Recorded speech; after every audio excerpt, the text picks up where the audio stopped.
throng of a bearded men in sad-colored garments and grey stipple-crowned hats intermixed with women, some wearing hoods and others bare-headed, was assembled in front of a wooden edifice, the door of which was heavily timbered with oak and studded with iron spikes. The founders of a new colony, whatever utopia of human virtue and happiness they might have originally projected, have invariably recognized it among their earliest practical necessities to allot a portion of virgin soil as a cemetery and another portion as the site of a prison. In accordance with this rule, it may safely be assumed that the forefathers of Boston had built the first prison house somewhere in the vicinity of Cornhill,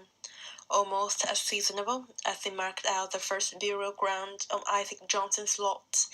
and round about his grave, which subsequently became the nucleus of all congregated sepulchres and the old churchyard of King's Chapel. Certain it is that some 15 or 20 years after the settlement of the town,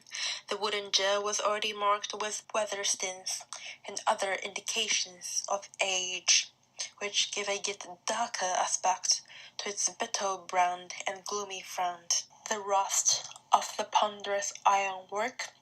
of its oaken door looked more antique than anything else in the New World. Like all that pertains to crime, it seemed never to have known a useful era before this ugly edifice, and between it, the wheel track of the street, was a grass plot, much overgrown with burdock, pigweed, apple peru, and such unsightly vegetation, which evidently found something congenial in the soil, and had so early borne the black flower of civilized society,